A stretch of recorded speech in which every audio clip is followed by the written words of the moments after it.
important group. We need to tell them that anxiety is completely normal, create distractions.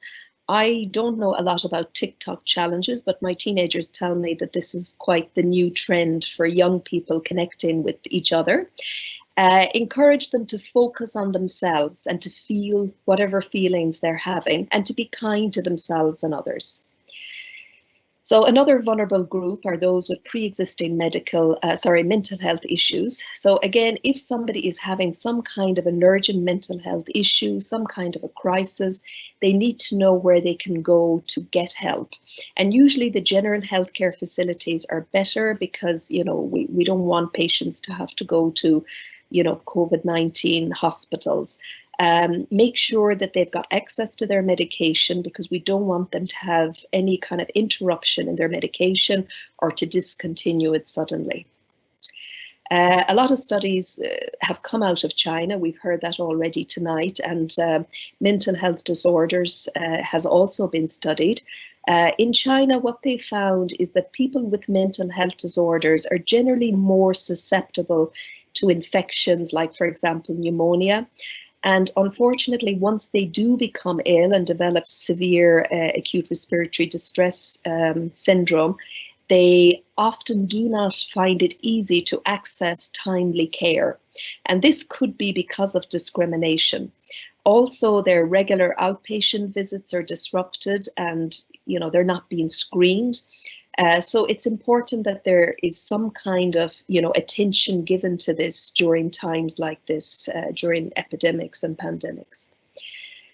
Older adults and those with chronic diseases, another vulnerable group. Older adults, especially those with cognitive decline and dementia, they may become more anxious, angry at this time, so we need to provide practical emotional support. And the family unit is very important at this time. Share simple facts, make sure that you are giving clear messages to older people or those with cognitive decline about hand hygiene, for example. Make sure they've got access to their medication, they're engaging in some type of physical exercise, and important to keep daily routines, make sure their food is delivered and that they know how they can get medical care if needed. So we've talked about the vulnerable groups. I'll talk now just generally about how we can help people in the community who might be, you know, in self-isolation or staying home because this is the safe thing to do. It's important to minimize watching the news. I have to admit that I was watching the news a lot when all of this started. So now I've tried to reduce it down to once or twice a day and just look at specific times. Seek information from trusted sources. So for example, here in Saudi Arabia, the WHO and the Ministry of Health. And it's important to get the facts, not the rumors, not the misinformation, not the conspiracy theories, because it will not help one's mental well-being. So other strategies, it's also important to check in on neighbours, particularly elderly people, who might need extra help, because it creates also a sense of solidarity, which is very important, that we're in this together and we're helping each other out. Important that we highlight positive, hopeful stories, that we focus on the numbers of people that have recovered from COVID-19, and also to get people who've recovered to talk about their experiences. In many countries, they've been honouring healthcare workers affected by the disease. For those in self-isolation, stay connected with your friends through social networks. Keep daily routines, exercise, good sleep routine, healthy food, avoid drugs and alcohol. This is really just, again, what we've been talking about already, but I just wanted to include some extra advice from Public Health England. In most countries, even where there's been pretty strict lockdown measures, people are encouraged to go out and exercise at least once a day, but it's important that people keep 2 meters apart from others who are not members of their household group. The other thing we can do is, sorry, I may have missed a slide there. Yes, I did. The World Economic Forum has come up with this idea of a new normal. Because we're not going to go back to how things were. So now we have to sort of develop a sort of a new normal. So focus every day on what you can do. So it's a bit like mindfulness, just focus on today, don't think too much about the future. There's a new mental health toolkit that has been devised, and this is going to see the development of ethical and wise technologies emerging to help people with their mental health. And then the other issue is to empower those around you. It's been shown that if people feel they have a moral duty or responsibility to society, that actually the spread has slowed down. So this slide, I guess the pictures will tell a lot of stories. Prince William and his wife Kate in the UK have done a lot of work, certainly around mental health, but also around COVID-19. And they've talked about this Captain Tom Moore, who's raised millions for the NHS by walking around his home every day. He's 100 this week, and he's actually raised money through this. Prince Charles has talked about his recovery from COVID-19. Their children have gone out to clap for the NHS. So these are all very empowering messages. Some UK GPs who were retired have actually gone back to work. Our Prime Minister in Ireland, Leo Varadkar, has gone back to practicing medicine. The Mayor of London has been encouraging people to wear masks on public transport. So these are all very, powerful messages, and they help people to realize that if we use our moral responsibility, we are helping society. Just to mention briefly a few studies again coming out of China regarding the psychological distress that people faced, particularly in the beginning when this, crisis happened. People panicked in the beginning because they realized that this disease could be transmitted from human to human. There was a strict quarantine introduced in Wuhan, and then the WHO announced a public health emergency. So again, the conclusions from this study: identify the vulnerable groups, make sure they've got access to medical resources, make sure there's some kind of a nationwide psychological first aid in place. Telemedicine is important. And again, to plan for the future, to try to prevent psychological distress and to prevent further mental health problems from this, epidemic and crisis. They also found in another study that clinical psychiatrists and psychologists were unable to go to see patients suffering from COVID-19 because of the isolation rules. So it was often the frontline workers who were doing this. So in China, they've developed, again, some online psychological counseling services called the WeChat-based resources. And this is using online cognitive behavioral therapy, which we know works for depression, for anxiety, for insomnia. But of course, we still need to have a team of people there comprising mental health staff to provide support at this time and during public health emergencies. So I'll just mention briefly a study that came out last week in the UK following a survey of healthcare professionals. This is the last part of my talk, but it's by no means the least important. We know that healthcare professionals on the front line have been under immense and continuous stress in many countries. And I think this is important to mention in relation to countries, although they have very good healthcare systems, they become overwhelmed by the numbers of people suffering from COVID-19. So what they found in this study was that 44% of doctors suffered from depression, anxiety and burnout. Many of them felt unsupported by their government, but 70% praised their colleagues and their local management for support. Even the Prime Minister himself became ill with COVID-19, and he commented that things could have gone either way. He thanked the staff and especially the nurses who took care of him.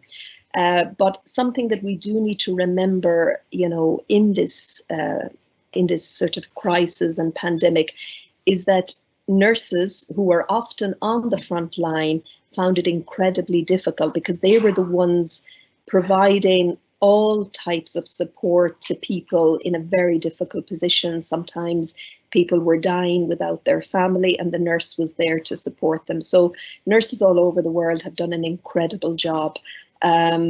Doctors also working very long hours, taking care of seriously ill people. So it definitely does take a toll on people. There is something called moral injury. I thought this was important just to bring up because it's usually associated with the military.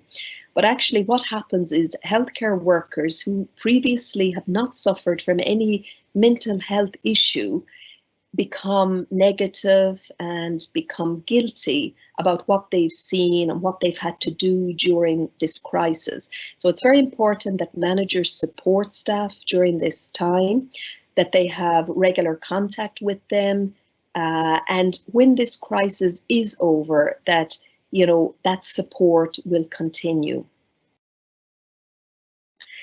So just to mention again a few points that the WHO have put out there to help healthcare professionals to manage stress. It's important, first of all, that people realize that the stress they're feeling is by no means a reflection that they cannot do their job or that the healthcare worker is weak. It just means that one has to take care of themselves better at this time, take more rest, even during their work, between their shifts, healthy food, physical activity.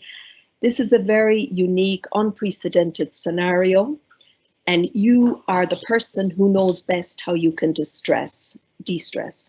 So staying connected with your loved ones, turning to your colleagues, your manager, to support one at this time.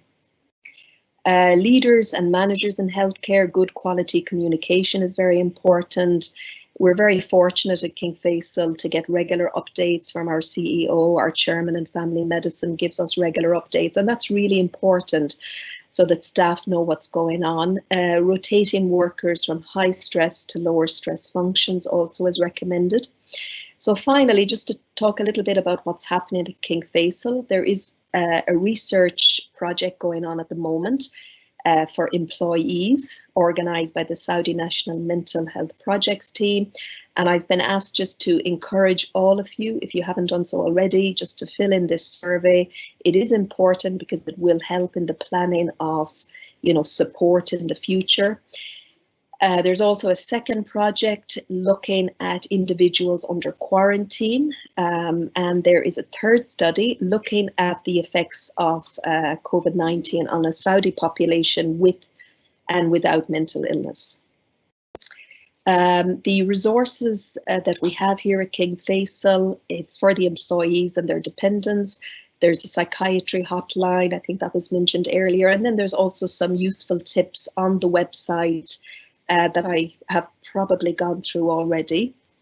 There's also a social worker available for anybody who might need some emotional support at this time. And I'll just finish with a quote by Seamus Heaney. He's an Irish poet.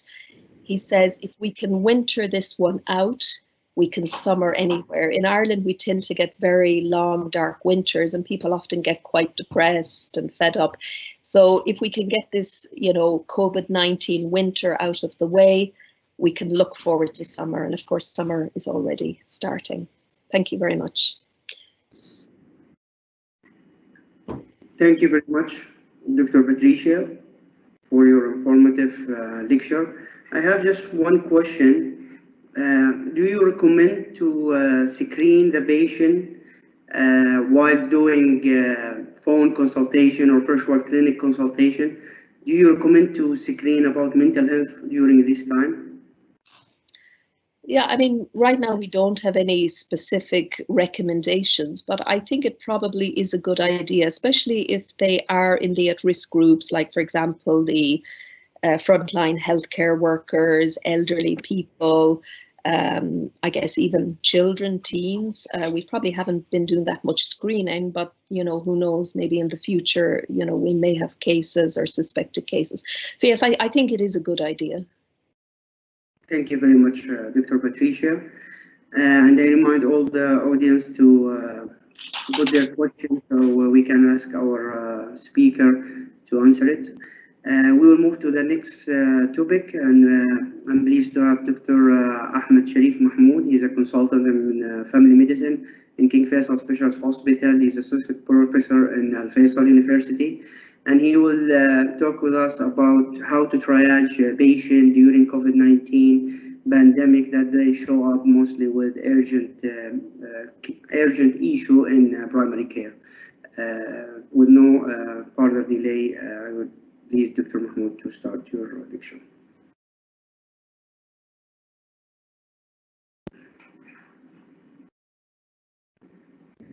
Thank you very much. Thank you, Dr. Ai. Bismillah ar-Rahman ar-Rahim. Assalamu alaikum, everyone. Ramadan Mubarak. Can you see my slides there, Dr. Ai? Yes, it's okay. Yeah. Great. We're running a little bit behind schedule, so I'm going to try and move fairly quickly. And some of the stuff, or a significant portion of the stuff that I was planning to talk about, has already been covered. So I'll move through as quickly as I can.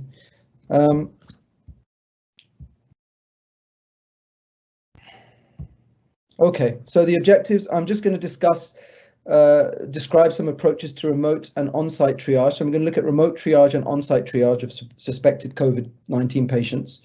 Obviously, currently there's limited data, it's new, but we'll look at the strategies mainly outlined by the CDC, the WHO, NICE, up-to-date guidance, and obviously our Ministry of Health as well. And we'll discuss our approach at KFSH that we have in the family medicine clinic, in the urgent care clinic. As I think Dr. Areem covered this, COVID-19, mostly it's a mild illness in 80%, maybe 14% require oxygen therapy and 5% requiring intensive care. But as she said, probably these numbers are less here in the kingdom. Older patients and those with comorbidities obviously have increased risk and need closer monitoring. For mild illness, hospitalization may not be required, but isolation will be a priority, and contact tracing, obviously. So why are we talking about triage, and what is triage? So triage lets us classify the patient. So the patient comes in or is on the phone or is on a virtual clinic. You triage the patient depending on the symptoms and decide whether he can stay home, self-isolate, needs to be seen face-to-face. You need to call an ambulance for him to pick him up. If he comes in, you maybe need to triage him to decide if he needs an urgent admission. Is he high risk or low risk? Does he need testing? Does he need isolation?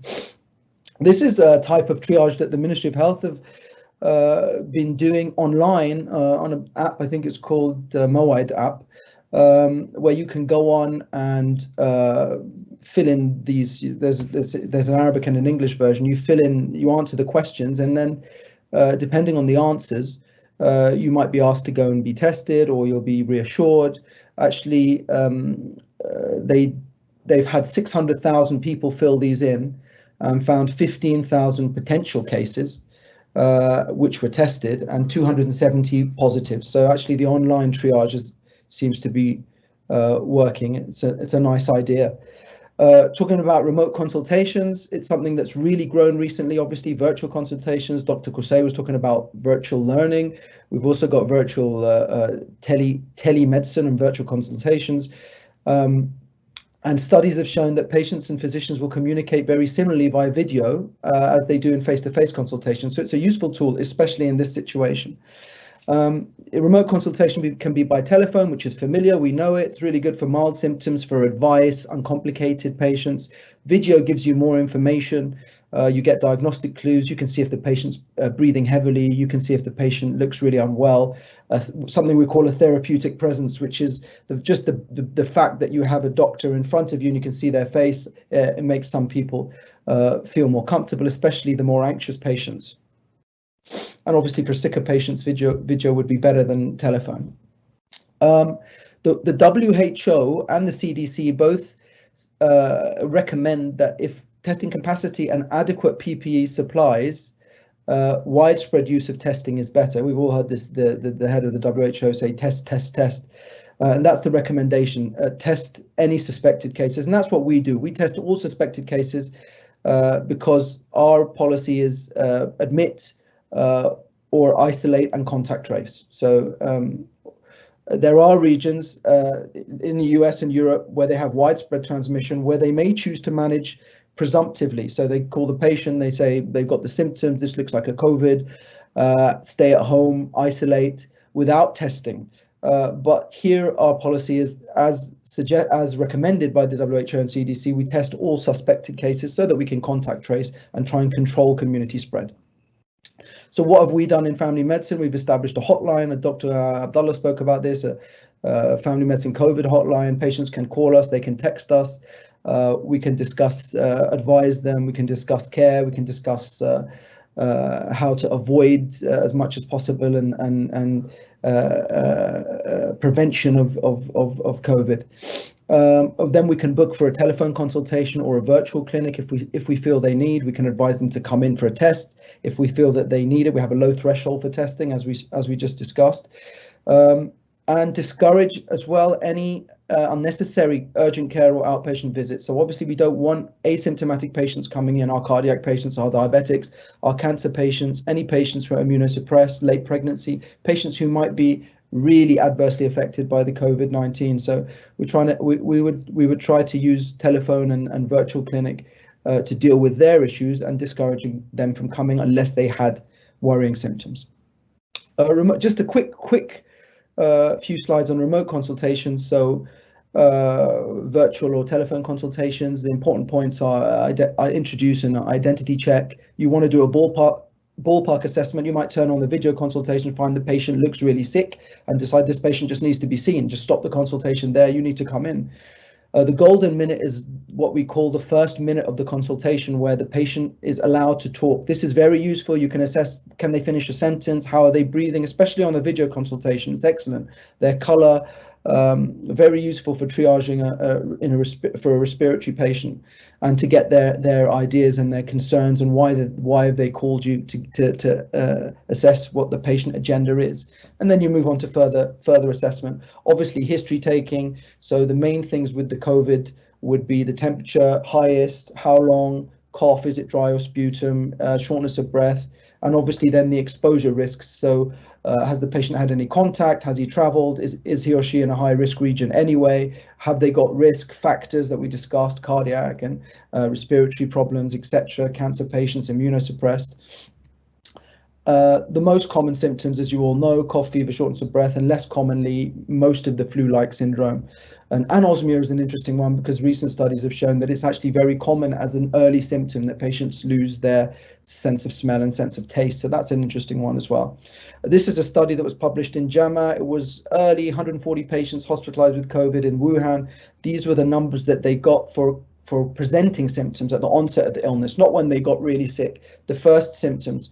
As you can see, fever was almost universal. Other studies since then have had lesser numbers, but it's always been above about 80%. So fever is very common. And then you have fatigue, cough, arthralgia, myalgia, anorexia, shortness of breath.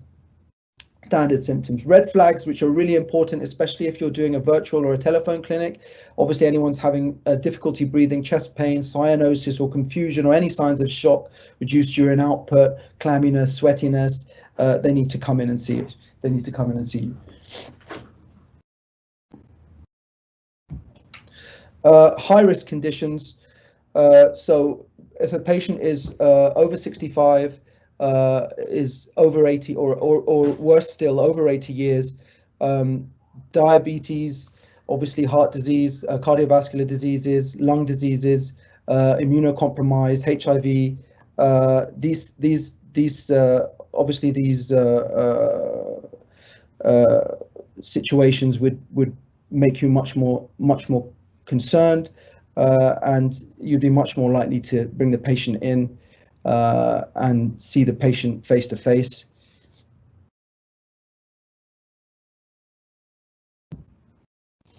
So remote assessment of breathing. A good way of assessing breathing. This was pioneered by the NHS, telemedicine on the phone. They have some specific questions. So how is your breathing today? Are you breathing harder or faster than usual when doing nothing at all? Are you unable to speak more than a few words? And you can assess that on the telephone or a virtual on a virtual call. What makes you breathless now that didn't make you breathless yesterday? So that's a focus on change. Is it getting worse? And obviously video makes assessment of breathlessness much easier, like we discussed. Color breathlessness, sentences, respiratory rates. Can they finish? Can they speak? Finish their sentences?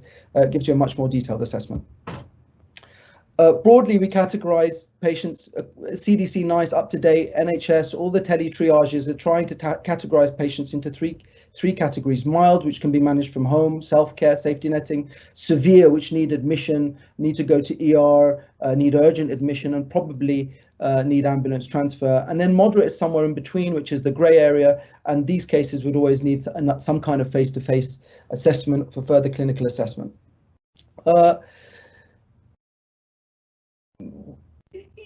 Most of these guidelines say that most COVID-19 patients in the community could be managed by remote advice. Here, obviously, anyone that has any symptoms, you have a very low threshold. We'll ask them to come to our urgent care clinic and we'll swab them. And here, if they're positive, they would probably need isolation, like Dr. Reem said, in a hotel, or if they were high risk or had significant symptoms, they would need admission, and you would definitely need to contact trace. So if managed at home, the main issues, if managed at home or in a hotel, if isolating, they may have rapid deterioration in week 2. So that's really important that patient knows that. Patient needs to be aware of the red flags, difficulty breathing, reduced urine output, etc. Someone should check in with patient, and ideally they should have telehealth follow-up, so the physician should be calling them on maybe day 4, day 7, day 10, or even more often to assess how they're getting along and whether they have any significant symptoms. And we must not forget that there are all of the other diseases are still, people are all still having, patients are still having heart attacks, still having PEs, still having pneumonia. So we have to have an open mind and make sure that we're assessing the patient properly. The sick patient, obviously, if you assess a patient and they're obviously sick, respiratory rate, heart rate, confusion, hypoxia, any reduction in SATs below about 94%, these patients would be classed as very high risk and need to be admitted. Face-to-face triage, quickly. So as I said, we here have a very low threshold for face-to-face assessment. We need to test anyone that we suspect of having COVID symptoms. So when they come into our urgent care, nurse meets them at the entrance.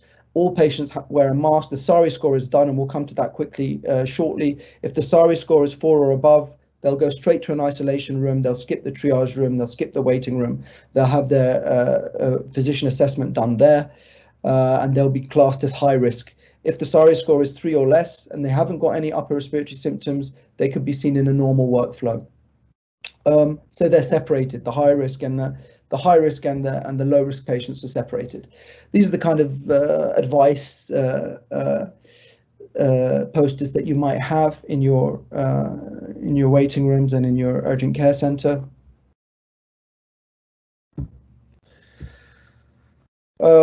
Obviously, our isolation rooms have HEPA filters, and in the waiting rooms we don't have our high-risk patients in the waiting rooms. Only the low-risk patients are allowed in the waiting rooms with obvious separation and social distancing. The low-risk patients have a separate triage area and go straight in to see the doctor, while the high-risk patients skip the check-in desk and they skip the waiting room and the triage room. Once we find a SARI of 4, it goes straight into the isolation room. Rooms are cleaned between aerosol-generating procedures, and we have a very low threshold for crowding as well. So the World Health Organization has guidelines for suspecting COVID. I'm not going to go into them. They're all the guidance is similar. Basically, for a suspicion of COVID, is a combination of clinical presentation, which we all know, fever, cough, shortness of breath, and some kind of exposure risk, travel, high-risk area, contact, or working in a hospital. These are exposure risks. So it's a combination of the two. For very sick patients, obviously, we would still suspect COVID, even if they didn't have exposure risks. Close contacts are people you work in close. The MOH has guidance. People who work in close proximity with someone who was COVID positive, traveling together with someone who was COVID positive, working in a health center with COVID positive patients. The CDC published guidelines. The interesting thing here is where it says here no or limited community transmission. So in an area that has limited community transmission, like here, you would need a combination of symptoms and exposure risk. However, in an area that has widespread community transmission, like certain areas in Europe and the US, the symptoms would be enough to trigger testing and management, further management, because we wouldn't need exposure risk because they're already in a high risk area. This is what we use, the SARI score. Okay, so the SARI score, any patient that comes into our urgent care gets a SARI score, and as I said, a SARI score of 4 or above with symptoms will lead to testing and then isolation until the results come out.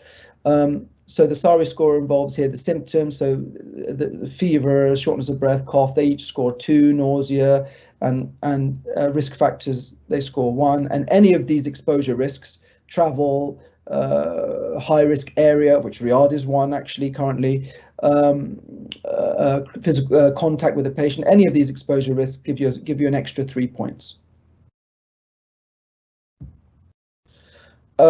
So all our triage personnel obviously are fitted with fit tested. They wear their N95s, eye protection gloves and gown, and we prioritize our suspected COVID patients.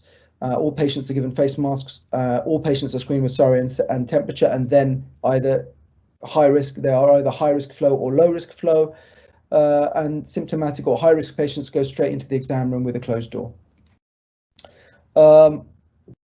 Curb score is something I'm not going to go into. That's if you do on-site examination, obviously you will examine the patient in the isolation room wearing your PPE, and you're looking for chest size, tachycardia, tachypnea, and a curb score. These things will make you more likely to admit the patient, obviously. Other things that we do, if there's if the waiting times are increasing, we'll have more staff. We regularly clean.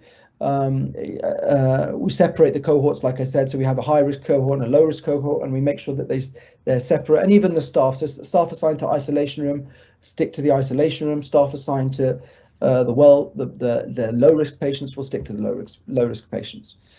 Finally, this is the MOH advice. So for mild to moderate patients with no risk, with no comorbidities, home isolation or isolation in hotels and designated facilities with contact tracing. If they have any comorbidities, then generally they must be admitted and followed and isolated for 14 days in the hospital, because there's a high risk of developing issues, obviously, and obviously any severe cases need to be admitted to hospital as they're symptomatic and things could get worse. So take home is to test to confirm all COVID-19 cases. SARI score is what we use to triage the patients and decide whether they're high or low risk. Red flags are very important and would require urgent admission. Hotline we have, and the telephone consultation and virtual, all useful, especially at this time, to screen and triage all patients. Keep the high risk and the low risk cohorts apart in triage as much as possible. And obviously social distancing and avoid crowding within the department. And don't forget other diagnoses, because we don't want to be missing significant diagnosis because we've got our COVID goggles on. Thank you very much. Thank you very much, Dr. Mahmoud. I have only one question. If you have a symptomatic case based on epidemiological link, will it qualify suspect case? If you have, sorry, could you repeat the question? So you have a symptomatic case, a symptomatic patient, Mm-hmm. but based in the epidemiological link, if it is high risk epidemiological area, will he be qualified to be a suspicious case? Okay, that's a good question.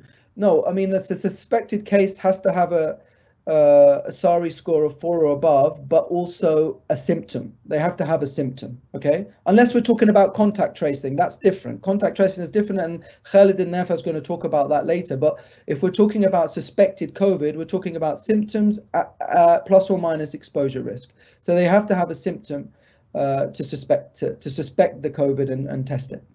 Yeah, as you mentioned, except if in an endemic area like in the United States or China, maybe symptom will be enough to do the testing.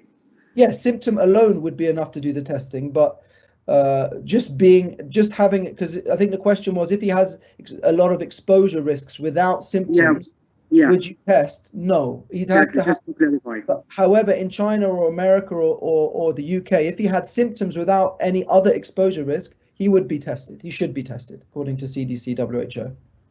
Thank you very much, Dr. Mahmoud. We will move to our next speaker.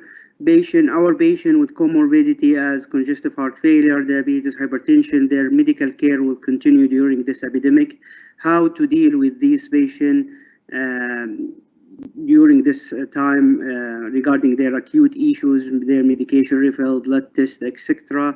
We are pleased to have Dr. Hussam Junaid, who is the head section in polyclinic clinic in Department of Family Medicine and Polyclinic in our department. He is a US graduate in medicine, and he will inform us about this issue. Please, Dr. Junaid. Thank you.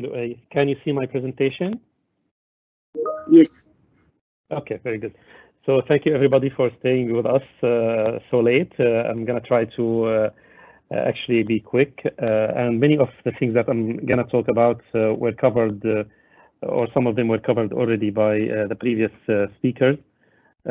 So as you all know, I mean, this pandemic, it's not only about coronavirus and its complications and the mortality. Also, other like really health issues are suffering. Of course, like taking care of patients who are elderly and patients with comorbidities. And as mentioned before earlier, many patients are at higher risk even of getting more complications and of dying of the disease if they get it. And those are the high risk, which include the elderly, patients with chronic pulmonary disease, heart failure, hypertension, immune deficiency, coronary artery disease, diabetes, and obesity. I'm gonna talk about some of these actually and how to manage them. And data are scarce, but I mean, I'm gonna try to cover some of them. So according to the latest CDC American guidance, actually we should be proactive and reaching out to those patients who have comorbidities and trying to like really ensure that they are adherent to their therapeutic regimens, using maybe phone calls, using the other methods that were talked about by Dr. Mahmoud earlier. And we should be promoting more the use of telehealth in managing comorbidities in the era of the pandemic. If the telehealth is available, that's very nice, but not all hospitals have this privilege actually. If not, then at least we have to use the phone calls if the camera is not available, and at least the phone calls to reduce the number of patients who are going to seek medical advice in person in the hospital. So the first comorbidity that I'm going to talk about is the cardiovascular disease.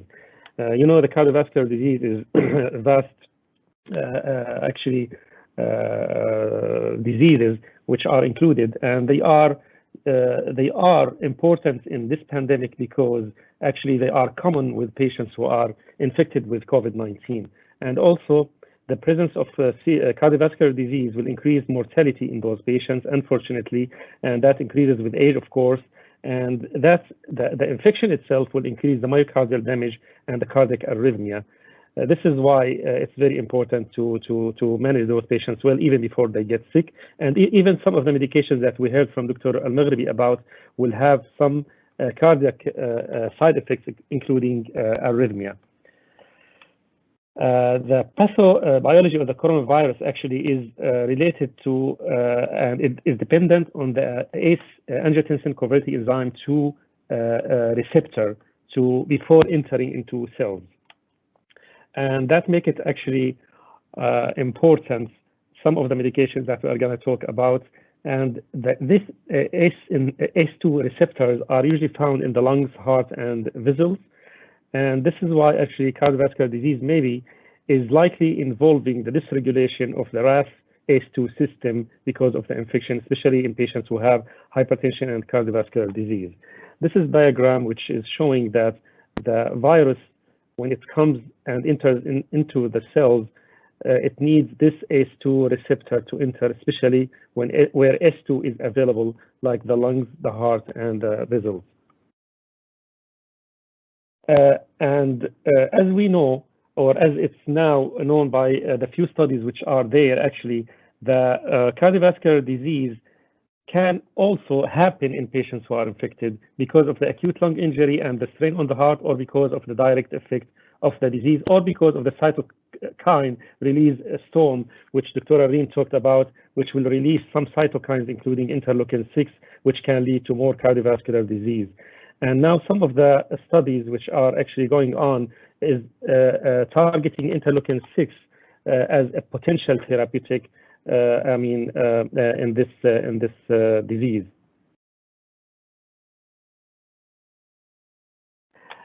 So this diagram is like also summarizing the effect, the coronary artery disease and the coronary vascular disease effects of the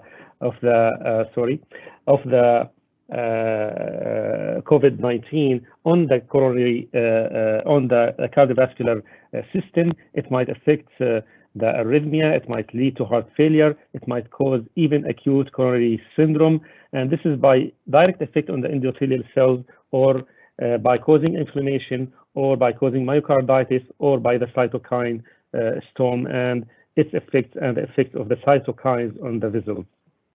Now, hypertension is one of the cardiovascular diseases that are actually we need to manage well during this pandemic, and we know that the prevalence of pre-existing hypertension is higher among COVID-19 patients, and they are more prone to have ARDS and death, unfortunately. And we mentioned regarding the involvement of the ACE2 and the RAS system in the disease. But what about using ACE inhibitors and ARBs? As mentioned by Dr. Reem, I'm not going to repeat this. Actually, there is no clear evidence that using ACE or ARB will lead to upregulation or worsening of the disease. Actually, in experimental models, it's interesting that there could be potential protective influence from the ARBs. And lately, like 4 days ago, there was a JAMA article published showing also some better outcome in patients who are using ARBs.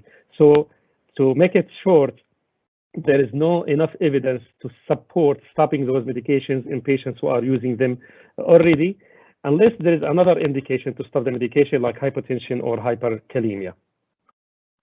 Now, for patients who are like having hypertension and managing them during the COVID-19, some of them are self-isolated, some of them need to be hospitalized. I'm going to talk about self-isolated. You have to, as we mentioned, to ask them to continue their medications according to the guidelines. There is no need to adjust medications or stop ACE inhibitors or ARBs, and they have to continue monitoring their blood pressure at home. And there is no need for routine clinical review at clinic. Usually for hypertensive patients, we can use just the video and phone consultations, which are mentioned by Dr. Mahmoud. Most of those patients will need just routine visits, and maybe some of their labs can be postponed actually, and we have to emphasize again on the telehealth. Other cardiovascular diseases, some patients need elective admission, all elective admissions actually, or diagnostic or therapeutic procedures that can be postponed, should be postponed during the outbreak, and staff members should be educated to respect barrier measures and dedicated lounge where social distancing is possible when they receive such patients. Some of the tests that can be postponed unless the patient is experiencing really life-threatening event is the stress test, the CT, angio, the echo, the MRI, the PET cardiac, and the other tests that we can use. All of them can be postponed unless the patient is getting like really symptoms indicating acute coronary syndrome or something. And when they present to ER, of course, we have to make sure that ask and do our SARI score and see whether they are really having any symptoms to suggest the infection or not. If there is no COVID, then we do the usual care. If they are suspected with COVID infection, then we have to go and do our triaging, which was mentioned in the previous lecture, and then manage them accordingly. What about patients who have chronic coronary syndromes during the pandemic? Actually, we have to continue medications and follow them through telehealth. Any procedure, including intervention that can be postponed, should be postponed. Patients now in those circumstances, if you need to do intervention, then probably the cardiologist will choose the PCI rather than referring for CABG, because it will be less risky than the heavily, like really procedures or surgeries. Congestive heart failure, actually, unfortunately, the risk of the infection is higher in those patients. So this is why they have to be stable during this pandemic and during this difficult time. Those patients with chronic heart failure should be closely followed, and they should follow the protective measures which are advised for everybody, of course. We have to, again, utilize our ambulatory methods, and those patients should generally discouraged from coming to the hospital unless they are having really severe symptoms, and their medications should be continued and not stopped irrespective of their COVID-19 status. Just a quick word on diabetes. Actually, in diabetic patients, according to the NHS clinical guide, they are categorized to 3 categories, like other diseases, and we heard this in the previous lecture regarding categorizing the patients. Some of them should come to the hospital and should be admitted, like patients presenting obviously with DKA or any life-threatening condition. The others, actually, they can be either secondary or primary, and they can receive their consultations through the telephone with the prioritization of their needs and their individual risk factors. And the diabetes service should look to maintain and optimize the health of the individuals within their services over the course of the pandemic, of course. Some of the services should be canceled or postponed, obviously like any other disease, but other like diseases cannot be postponed, like if the patient is getting like active diabetic foot disease, as we mentioned earlier. Others can be managed by the telehealth or by the phone. Some patients need to do their labs actually regularly. However, here you have to use your clinical judgment. For example, if the patient is having hemoglobin A1C of like 6.5 in the last visit or 7, then they don't need to repeat their, really labs now. They can postpone it to 3 months or more than 3 months. Other patients who have uncontrolled, then probably they have to do the labs, and then we communicate with them through the phone. Because even doing the labs will make the patients come to the hospital or come to the facility and expose them, obviously. And also, they are talking about senior decision-making at the first point of contact, meaning the consultant has to be available during those phone calls, so he or she should make the decision right away, and that will actually decrease the number of visits of the patients if they need to visit the hospital. In chronic kidney disease patients in general, also we do the same rules regarding encouraging the telehealth. Those patients, some of them use like the peritoneal dialysis at home, and they should have enough stock at home, and they should be discouraged from coming to the hospital unless it is really necessary. Chronic lung disease patients, especially COPD patients, actually those patients are at increased risk of having complications, obviously, and if they are using the inhaled corticosteroids or other treatments, they should continue taking those medications during the pandemic. And we have to tell the patients that who are established on inhaled corticosteroids to continue to use them and delay any planned trials of withdrawal of their inhaled corticosteroids. And we should not encourage routine use of prophylactic antibiotics to reduce the risk of COVID-19. Some patients can manage their exacerbation at home. This should be with actually the guidance of their healthcare provider if they have access to them, especially by phone, and they can start either like oral steroids or antibiotics if they have some based on their symptoms after the consultation. Of course, if the patient is highly suspected for COVID-19, they should not start those medications. They should report based on the advice, because some symptoms like fever, dry cough, or myalgia might suggest COVID-19, not just simple exacerbation of COPD. Finally, regarding older people who are like really at high risk, like any other category that we mentioned, and actually all of those chronic diseases are more likely to happen in patients who are older, we tell them the overall advice that we tell everybody, but we more emphasize on them to follow them, stay home and wash their hands frequently, cleaning the surfaces, keeping away from people, and the social distancing really stocking up supplies and medications, and avoiding all travel. Actually, all travel is avoided now for everybody, and it's banned, obviously. And calling their healthcare worker if they need or if they have any concern. And this is the final actually picture I have. This is from the European Society of Cardiology advice, especially to cardiac patients, but this advice can be taken for everybody to keeping a healthy lifestyle, drinking water, exercising and walking, using virtual methods of socializing, avoiding excessive negative messaging, staying busy with like gardening, cleaning, reading, and eating well, and focusing on their breathing, and spending some time with recreational activities. Thank you very much. Thank you very much, Dr. Junaid, for your informative lecture.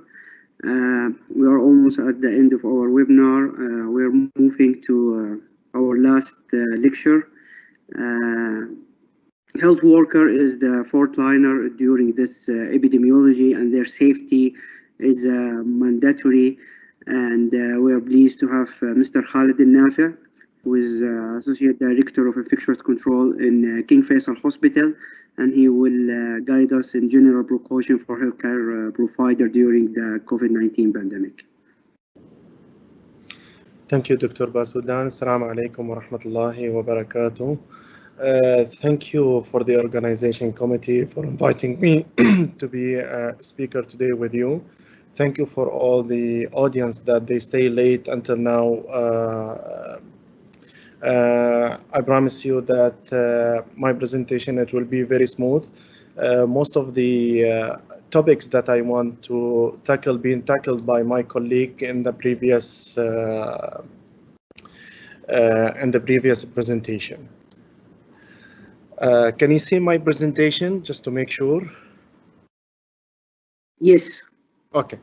So our objective today is we will provide some of the best practices for healthcare provider working in the ambulatory care, and we are going to define some recommendation types from the different literature and regulatory bodies, and we are going to identify some specific infection control strategy to decrease the healthcare associated infection of COVID among the healthcare worker and the other patients.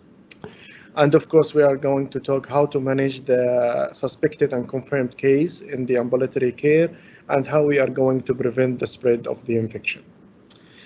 So what makes the ambulatory care settings unique than the other inpatients? Of course, some examples of the ambulatory care are the community health center, urgent health center, hospital-based outpatient clinics.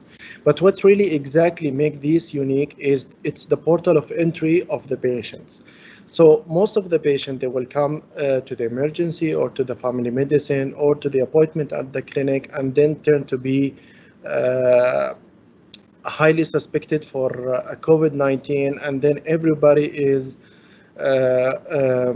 frustrating and they don't know how to deal with these patients. And what make it worse that in our previous presentations, some of these patients are asymptomatic. They don't score really high in the SARI score. However, they come to the clinic and they tend to be a COVID positive.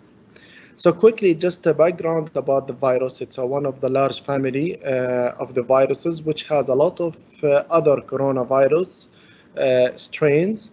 It can cause very mild symptoms from the common cold to a severe acute respiratory syndrome. Primarily, they infect the upper respiratory infection, but however, it might relieve to pneumonia, and it might cause some gastrointestinal tract infection in mammals and birds.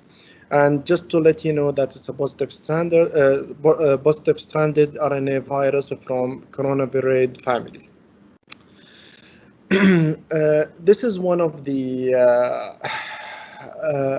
really helpful diagram to understand the transmission and where can we put our measures as an infection control. Now, the literature suggested that this virus and this infection, it's a zoonotic origin, and it was transferred from the animal to human. However, what it make it worse, and we need to be vigilant on our measures, that it can be transmitted from a human to other human in a community, and of course inside the healthcare facilities. And what makes the story worse, that it's a globally, it's a pandemic as per the WHO. It can go very easily to any other continent. So what are our aims as a general precaution?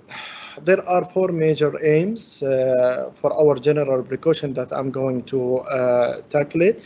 First, we are going to minimize the disease transmission to the patient and to the healthcare providers and for the sitters, for the visitors, and for the other labor worker inside our facilities. And of course, we want to identify as early as possible any presumptive COVID-19 disease and to implement the triage procedure as per the policy. Again, we're gonna reduce the negative impact on the ambulatory care settings, including especially the emergency department, and we are going to maximize our efficacy for the PPEs used by reusing and extending use, as I'm going to talk about it later on. Now, in any infection control presentation, I would like always to go back to the basic. Before we start to see that I want to implement this PPE, I want to implement that disinfection, always I'd like to start with a chain of infection, because once we understand the chain of infection, it's very easy for us to implement our measure. So the chain of infection really start with the infectious agent. It could be a bacteria, it could be a virus, it could be a parasite. And in this example for the COVID-19, it's a virus. And of course, this virus needs a reservoir. That's mean people. It could be a medical equipment. It could be the water. It could be the food. In our COVID-19, we have a people. It could be an equipment. It could be contaminated food, plastic, and supplies. The virus can survive there. And then the virus needs a portal of exit, maybe from secretion, maybe of the excretion, and maybe of the droplet. And this is why we keep emphasize on the cough and respiratory etiquette. Again, this virus needs a mode of transmission, contact, droplet, airborne, or a vector-borne. And then the portal of entry, maybe by respiratory tract by inhalation, or GI tract by ingestion, or GEO tract, or mucosal membrane, or from the skin.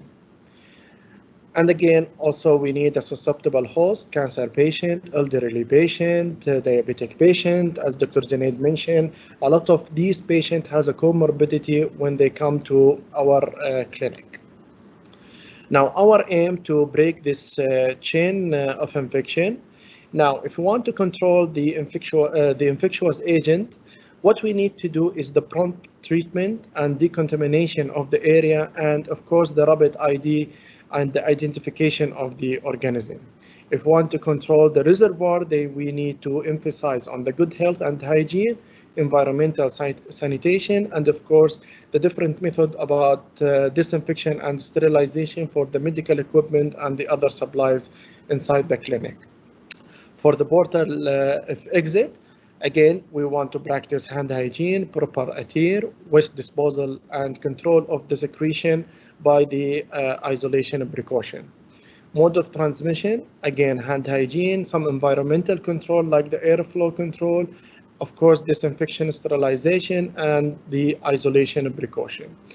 If we want to control the portal of entry, we can use the aseptic technique, we can do the wound care, hand hygiene, catheter care, and the other care bundle for our minimizing the infection. Susceptible host, we need to test the primary disease, we need to recognize the high-risk patient as early as possible. And of course, what is the easiest link to break in this chain is the mode of transmission by hand hygiene and the isolation precaution. Any hospital or ambulatory care settings, when they want to plan for their preparedness for the COVID-19, it has to come under one of these four considerations. First is the provision of the appropriate level necessary that it need by medical care. For example, we need to measure the risk in the dental care area, for example, if we can close it, if we can accept the patients with some specific precaution, or we only want to allow for the emergency cases and so on. Again, our aim to protect our health, our asset, which is the who are the healthcare worker here, and of course the other infection. And we want to always to be prepared for any potential surge in patient with a respiratory infection, and we really need to plan our PPEs and to make sure that our inventory is available to be used. In infection control literature, we use the hierarchy of control. The hierarchy of control, of course, start with the most effective one on the top to the least effective one. So the elimination is the most effective method of controlling by remove or prevent the entry of the pathogen itself. Now, I can give one example from the national wide when our government locked down the air routes, and they will not allow anyone to come to our country. This is one of the elimination method that is being used in infection control. Second is the engineering control. That means the hospital design and the setup to remove the opportunity for any pathogen exposure. And this is why our regularity body, the Ministry of Health, or the accreditation body, SIBAHI, they keep emphasize to have the triage, respiratory triage area in the ambulatory care, especially in the hemodialysis and in emergency. In the next level is the administrative controls, which is the policies, GDs, memorandum, and the procedure to prevent the exposure. And then the last thing is the PPEs. So if none of them it work and we got this patient, then we need to use the PPE as a control measure.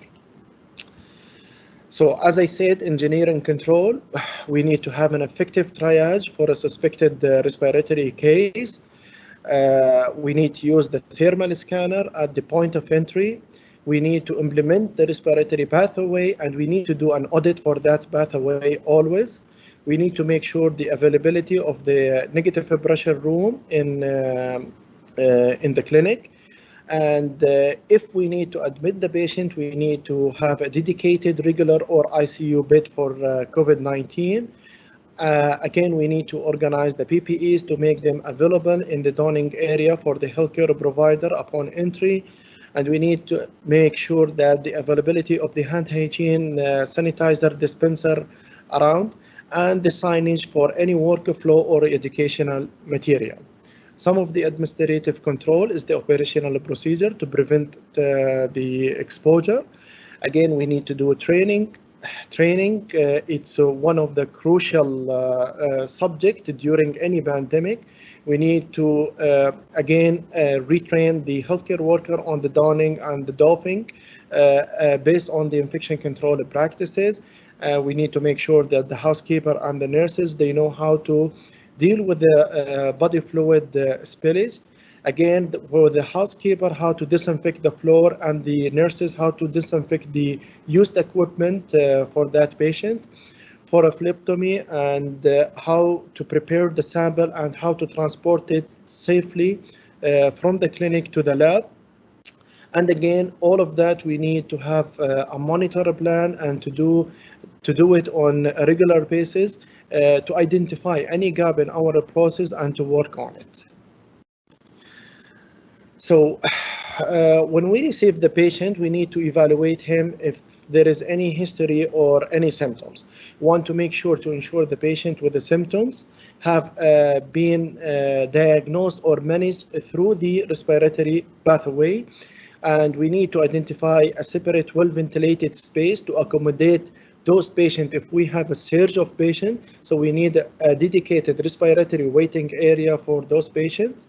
And in some settings, for medically stable patient, what we see in many countries and our hospital, we did it is the drive-through. So I will use the first element in my hierarchy to eliminate those patients to come inside, however, without impacting on our care for the patient. One of the really chronic issue that we've been seeing that the people in the community or a patient using N95 respirator. According to the many literature and many regulatory body, N95 respirator should only be used by healthcare worker. If the patient show any sign or symptoms, please provide the patient with a surgical mask and ask him to wash and to practice his hand hygiene. The most important also, please make the social distance. Keep the distance between you and the patient at least 3 to 6 feet, which almost 1.5 to 2 meters. So if I have that patient and the provider need to swab the patient, then I have to take him to the negative pressure room. However, if it's not available in your area, then there is an alternative way to do it. You can place the patient in a private room, ensure the face mask remain always on the patient, and keep the door always closed. And don't forget that if you have a portable HEPA filter, that will be an advantage for you. So what are the appropriate PPE that we need to use? We need to use always and maintain the standard precaution. We need to implement contact precaution. That's mean we're gonna do the hand hygiene, and we use the examination gloves and the isolation gowns. And definitely we're gonna use our goggles or face shield to prevent our eyes from the splashes. We need to implement whether droplet or airborne precaution based on the procedure or the management that I'm going to provide for the patient. Again, avoid touching your eyes, your nose, your mouth before you do the hand hygiene. One of the chronic issue that's been seeing in many healthcare settings is some healthcare worker, they use the N95 mask or the surgical mask. However, it's not really fit. N95, it has to be really fit tested in your face, and you need to practice the seal check every time that you use it. The other thing, you need to make sure that it's fit appropriate on the to cover your nose and up to your chin. And please don't hang the surgical mask in your neck, and don't adjust the mask with your bare hands from the outer layer. A quick reminder that you need to remove all PPE before you exit the patient room. Now, there was a question by many of the healthcare workers saying that I'm dealing with the COVID-19 patient and you want me to remove my surgical mask inside the patient room. My answer is yes. Based on the literature, you need to maintain the distance between the patient bed to the door, and you need to remove your surgical mask and other PPEs there. Unless if there is a respirator, the N95 mask, you need to remove it outside the patient room. And again, practice your hand hygiene with the soap and water or alcohol hand rub, and maintain the 5 moments of hand hygiene, including before and after patient contact, or if you touch the environment surrounding the patient. Aerosolized generating procedure is one of the major topics that is being discussed in the COVID-19. This is any procedure that are likely to introduce coughing or sputum induction, open suctioning from the airway. And this is including intubation, extubation, and I want to put underline on this, the CPR. If the patient coded and you really need to do call the rapid response team, they have to practice as an aerosolized generating procedure, which means that they have to wear the N95 mask. And if it's performed, you need to place the patient in a negative pressure room. You need to find a negative pressure room. Single room is not appropriate at this stage. And then you need a well-competent and trained healthcare worker to provide this type of a procedure. And again, after we finish, we need to do appropriate cleaning and disinfection of all the surfaces. Once we collect the sample, again, we need to put it on a plastic biohazard bag, and we need to maintain our standard precaution while we are transporting. We need to avoid the leakage of the sample, and we need to make sure that the room is equipped with the HEPA filter, whether it's in the ceiling or the portable one. If it's the ceiling is not available as an engineering measure, to make sure that the air is recirculated and clean after the procedure. One thing that I want to tackle, the environmental infection control, we need to ensure that the cleaning and the disinfection procedure is followed in the correct way. We need to make sure that the housekeeper is using an approved detergent and disinfectant, and maintain the contact time of each chemical. So alcohol contact time is totally different than quaternary ammonium, is totally different than the chloride, and totally different than the hydrogen peroxide. Please always refer to the manufacturer recommendation for the contact time. For the laundry, it has to be dealt as any infectious laundry. It needs to be placed in a separate bag and to handle right away, contained to the laundry services.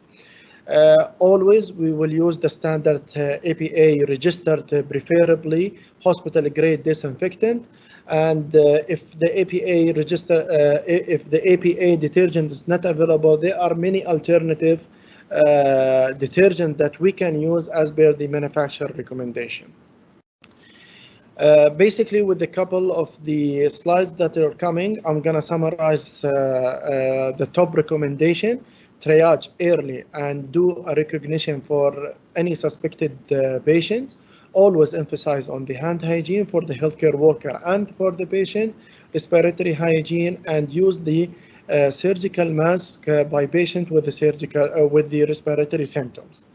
Again, we are going to appropriate use for the contact and droplet precaution for all suspected case. We're not gonna take any risk for that, and we need to prioritize our care for the symptomatic patient who are really sick. And if I have a symptomatic patient required to wait, then I need to dedicate the waiting area, as we mentioned before. Again, we need to educate the patient and the families, sitters, visitors, if allowed, about the early recognition about the symptoms. They need to speak up if they have any flu-like symptoms, if they've been exposed to any confirmed cases, if any of the household, they have any sign or symptoms. And we need always to maintain the social distance between us. Now, if we have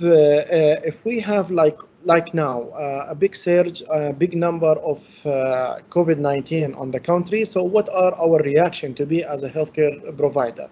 You need to think about the delay, the elective ambulatory provider visit, unless it's a really emergency and necessary. We're gonna explore the alternative like we are doing right now, remotely or by phone. We need to implement our algorithm to be very easy and accessible for our healthcare provider.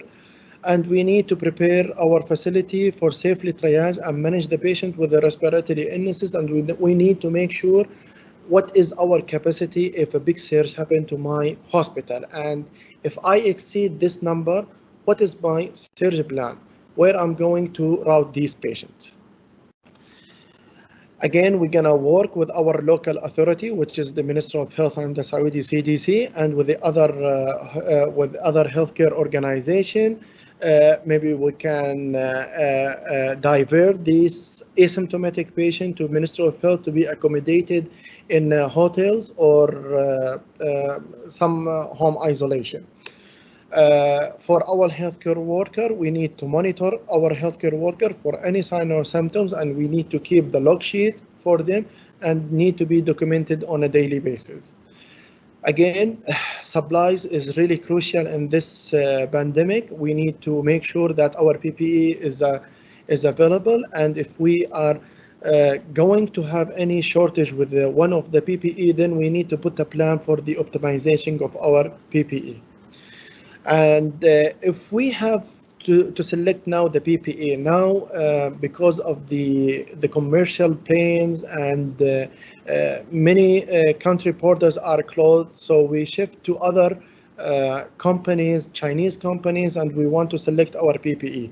So what is the selection criteria? Well, first, depend on the availability and if it's available or not.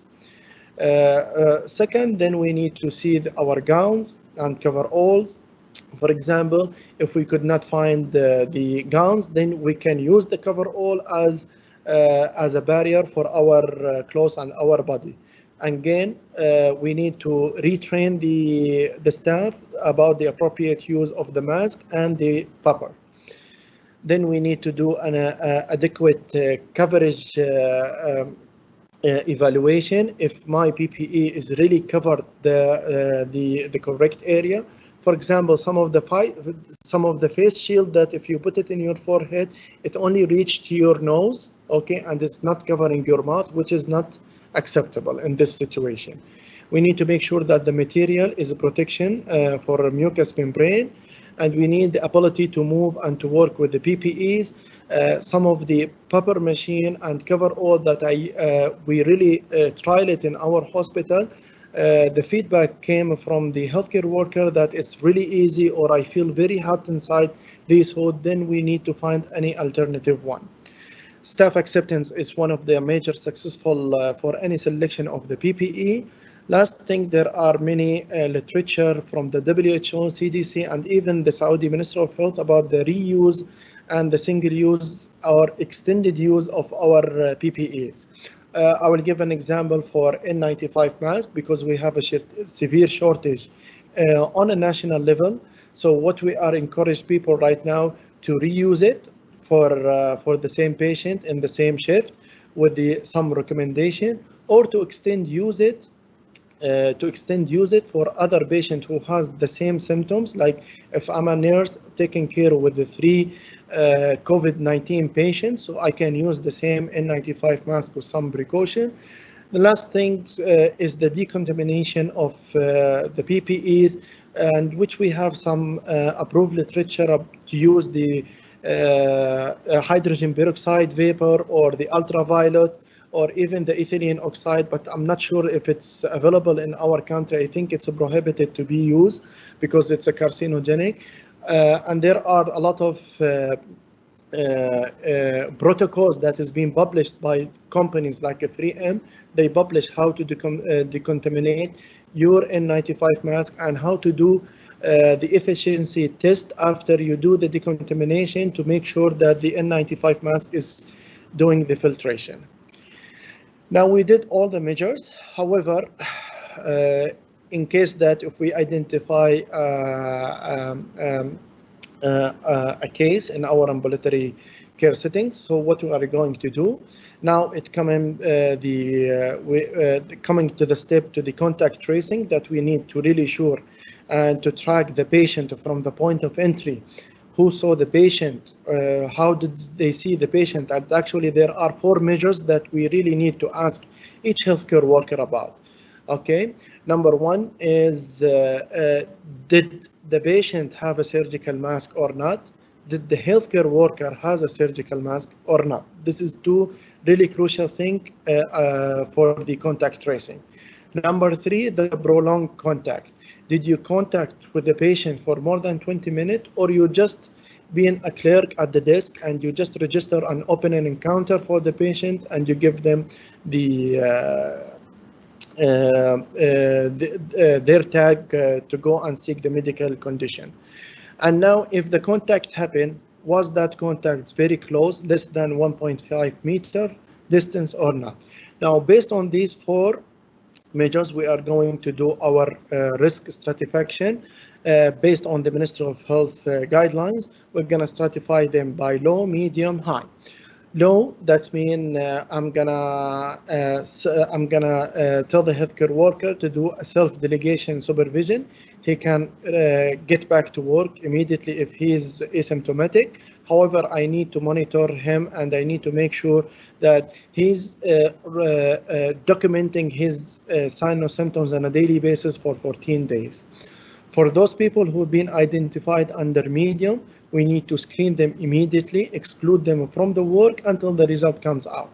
If the result is negative, they are clear to come back to work.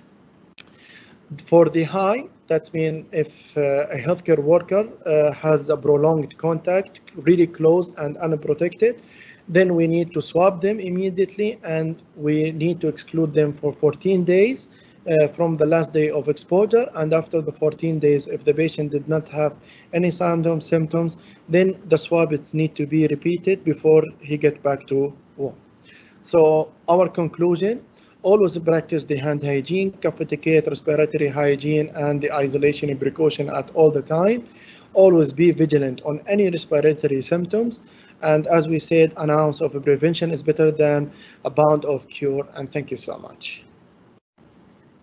Thank you very much, Mr. Khalid, for your informative lecture.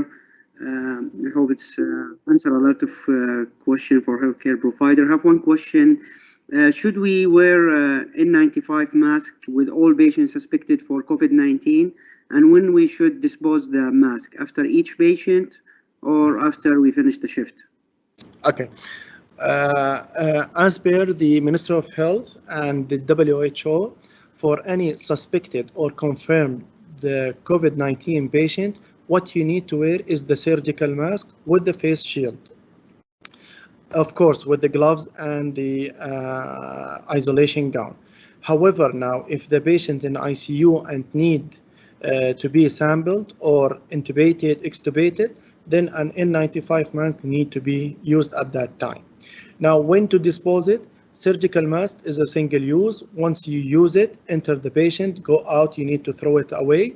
If you are using the surgical mask on the screening area, you can keep the surgical mask up to 6 hours. If it's not visibly soiled or it's not moist, then you need to replace it. For N95 mask, ideally in a perfect situation, you need to toss it after each single use. However, due to the circumstances of the shortness, we have guidelines for reuse and extended use for the N95 mask. Thank you. Last question, Mr. Khalid. For lab technician, they dealing with COVID-19 patient for routine blood tests like CBC, ESR, and etc. Do they have to wear the N95 mask? No. As per the WHO, they need to deal with the blood sample like any other blood sample. They need to deal with it as an infectious, and they need to wear only a surgical mask, and that would be more than enough. Keep in mind that the coronavirus is not a blood-borne pathogen. It's a droplet. Pathogen. However, as I said, wearing a surgical mask with of course, the isolation gown and the gloves while you are doing with the blood to avoid the spillage on your clothes, it will be adequate. Thank you very much. I send all the thanks for all the speaker, and I will move the microphone for our chairman, Dr. Abdullah Khalenzan, for the closing remark. Thank you very much, Luay, and thank you very much, the team. Really huge crowd have attended this seminar. I'd like to thank the leadership of King Faisal for supporting us to conduct this very important seminar. I would like to thank our speakers for their significant and important contribution, the organizing committee for their efforts, and the participant for their contribution and attendance of this seminar. This is the era of virtual education, and we promise to continue providing more seminars in this field and other fields, inshallah. I would like also to remind everybody to fill the evaluation form if possible. It's also important for the CME hours.